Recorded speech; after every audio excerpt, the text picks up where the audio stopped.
Hi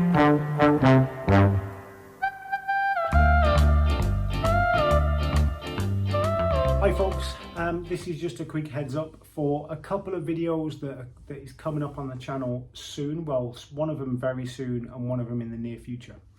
And I am nervous, like I must admit, I am a little bit nervous, and I'll tell you why I'm nervous in a second.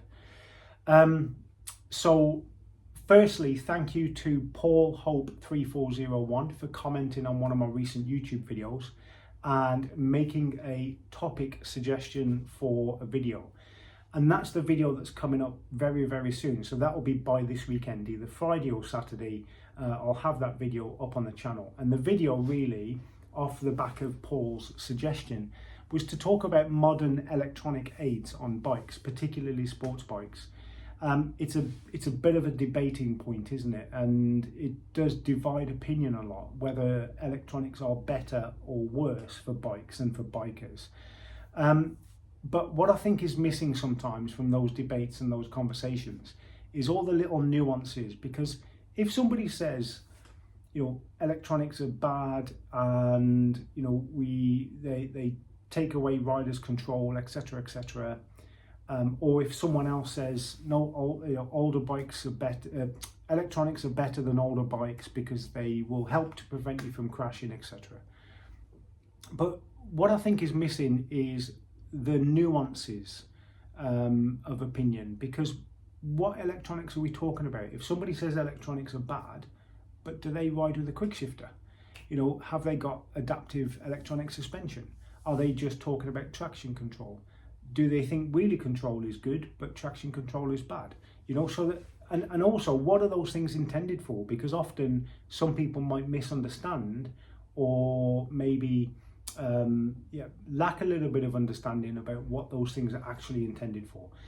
So I'm waffling again, and I'll promise myself I wasn't going to do this on this quick update. So anyway, I'll get into that. On that video, by this weekend, I'll give you my whole thoughts on motorbike electronics. I'll break it all down, and thank you to Paul Hope 3401 for that suggestion. If you have any suggestions, folks, then please let me know. As long as it's within my expertise, I will cover it. If I can't answer a question, or if I don't think I'm the right person to cover what you've suggested, then I'll try and point you in the right direction so you can get the information that you need.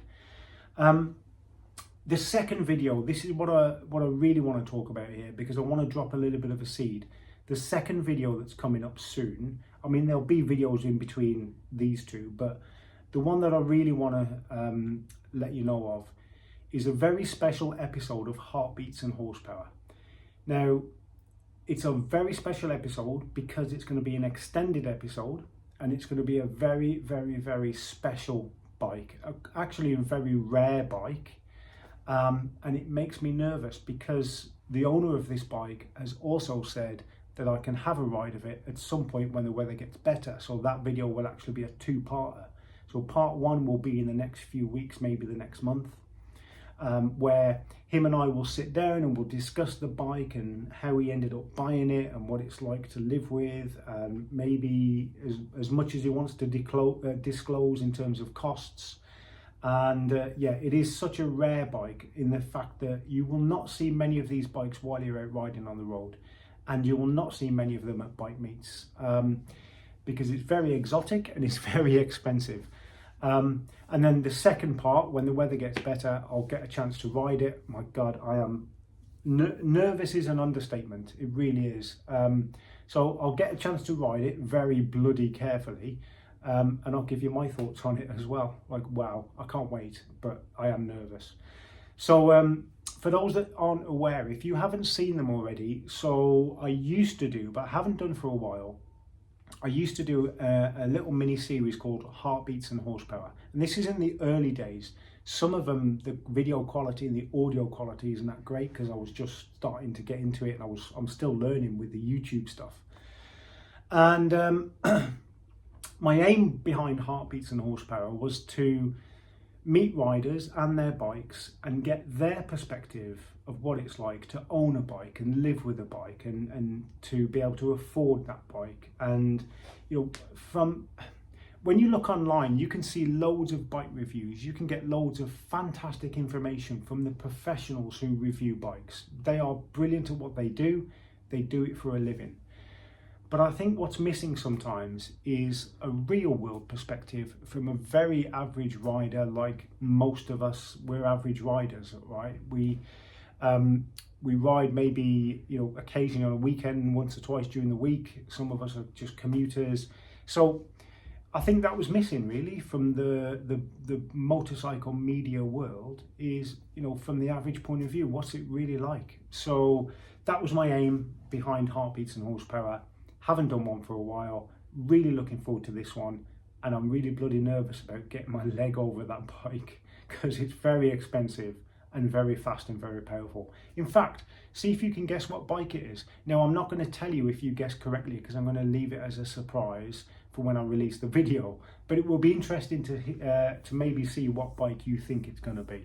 So yeah, so that's coming up on the channel hopefully in the next few weeks to a month or so, as soon as me and the owner Dave can arrange getting together for a little while.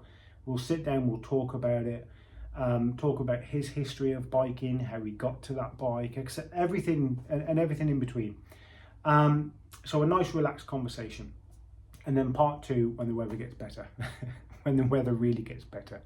Jesus, I am nervous. So folks, if you haven't already, subscribe and do all that other stuff. I'll put this on both YouTube and TikTok as well. If you're watching on TikTok, head over to YouTube, drop me a subscribe. AD_Bike Life is the channel name. And on both platforms, folks, feel free to let me know to cover anything or talk about anything. But for now, stay safe.